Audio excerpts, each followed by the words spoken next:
Year 1347. You're chilling, eating bread.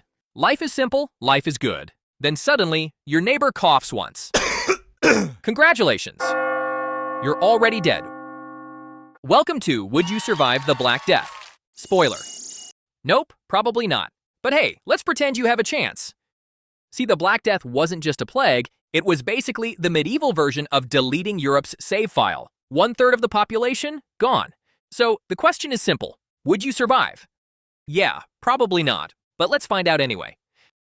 The Black Death was basically a giant biological unsubscribe button for Europe. It killed somewhere between 75 to 200 million people. That's like if every third person in your city just didn't show up tomorrow. And it spread fast, fleas to rats to humans. Cities were crowded, dirty, and full of, let's just say, natural fragrances. Baths, rare. Hand washing, optional. Deodorant. Nope, there wasn't any deodorant.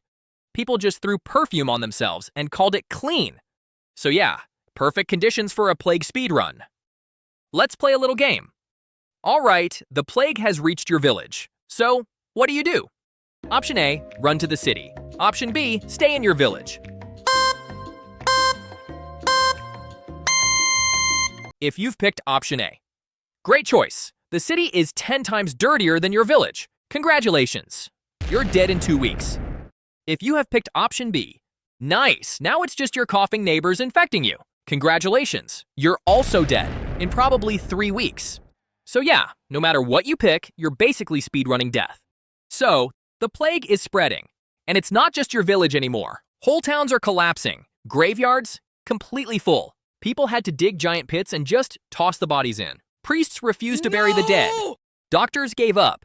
And everyone thought it was literally the end of the world. All right, the plague hits you. But don't worry, the doctor is here. And by doctor, I mean a guy with knives, leeches, and zero medical knowledge. So, what do? Option A, let the doctor treat you. Option B, refuse the doctor. Just pray instead.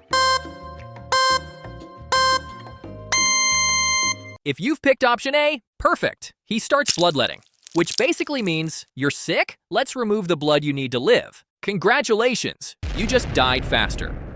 If you've picked option B, your survival chance goes from 0 to maybe 1%, but the priest still takes your money.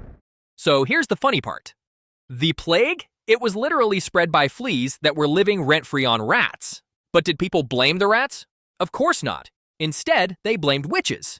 They blamed peasants. They blamed random strangers. Basically, they blamed everyone except the giant flea-covered rats running around the streets. Imagine seeing a rat crawling across your bed and saying, must be my neighbor's fault.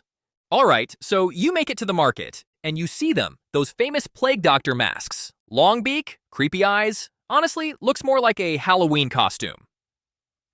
So, what do? Option A, buy the mask. Option B, don't buy the mask. If you have picked option A, nice. Now you look terrifying and fashionable. Since you're the coolest kid around during this plague, maybe your luck gets better. I don't think so. But hey, you're dying in style. If you have picked option B, great, you saved your money. You are just a regular peasant with same old clothes. In terms of protection, praying might be the only option left for you at this point.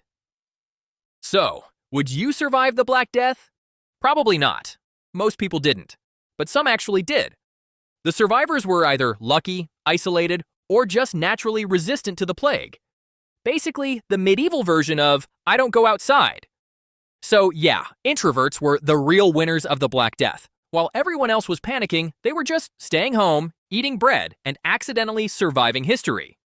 So congrats, gamers and loners. So you'd probably make it through the 14th century. But hey, don't celebrate yet, because next time, we're going raiding.